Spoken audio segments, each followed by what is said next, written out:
Did you consider like almost like multiple volumes? Like you're tackling a heck of a lot of information.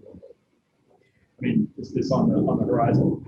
So, you know, John, by the way, I really appreciated the quote that you put together in Absolutely. summary of the book. And especially given your background in the FBI, having seen a number of these breaches from angles that Moudy and I haven't been as exposed to as being in the roles that we have.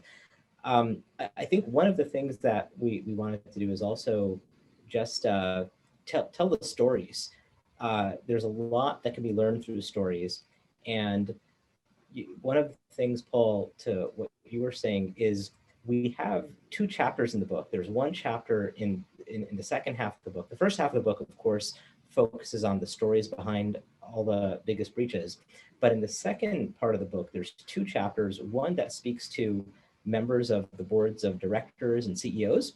And then there's a chapter right after it that speaks to CSOs, CIOs, CTOs, and basically we give them advice for how to talk to each other and how to have this discussion around cybersecurity. So we encourage the board members to focus on some of the higher level aspects. Moudy did a great job in bringing this concept of care into the book. What security controls are consistent, adequate, and so on. And then in the follow-up chapter, we give advice to technologists to focus on stories and then back them up with metrics. So and we encourage both sets of readers to read both of those chapters so they know what to expect from each other when talking about cybersecurity at the board level. And we did not, to be clear, we did not intend it to be, as we were not solving for making it a large book. I think Neil and I were shocked when the publisher was like, hey, I think it's 400 and something. I'm like, there's got to be a mistake.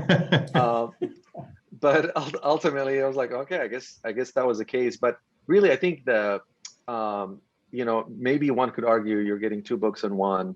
One is really providing, and I think for anyone who wants an introduction to security, for us to be able to kind of outline some of these major breaches, it's almost like a historical perspective on some of the biggest breaches that impacted, especially in the United States. So there's that kind of, it's now like a kind of like a one place to go and get that grasp, that depth of understanding. The other part is just kind of a whole other book, really, which is really how do you protect your own organization. So one is learn about all these things, and I love the quote that, you know, if history doesn't repeat itself, I think it was Mark Twain who said, if history doesn't repeat itself, it surely rhymes. I might be paraphrasing a little bit, but there's definitely a whole lot of rhyming that as we kind of took this broad view and looked at all these breaches, clearly there is a pattern that happens over and over again. And a part of this, kind of the biggest contribution, I would say, is, hey guys, here are the patterns that we're seeing. Here's what we learned by deciphering and breaking down all these breaches.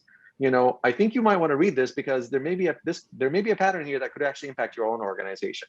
And it's not a one size fits all. So part of it is, you know, here are the things that are constantly rhyming. You know, you might want to assess yourself against this and see where are the gaps in your organization and how do we use this as a way to motivate. And again, nothing else, just start the conversation. A lot of it is really around the CISO and the CIO or the CTO really becoming that storyteller, being able to advocate and share the story, not necessarily being fear-driven, but be able to share the stories of, here's what happened in these large organizations. Some spend hundreds of millions of dollars, and here's what happened. How can we protect ourselves? You know, when Moudy and I set out to write this book, we were thinking that maybe it should be about a 300-page book. And initially we were thinking about, okay, maybe 2/3 of the book should be about some of the biggest breaches and the stories and histories behind them. And then the remaining third should provide advice. And initially what we wanted to do is we just wanted to help get more people into the field. So there's a chapter at the end of the book on how you can apply your skills to get into the field of cybersecurity. You don't have to be a master technical hacker to enter the field of cybersecurity. I think one of the problems is that there's so many other parts of an organization that need to move to achieve security. And that's one of the reasons we need people with more diverse skills. So the other thing that we did is Moudy was great about surveying, his audiences, and I also surveyed some of my audiences.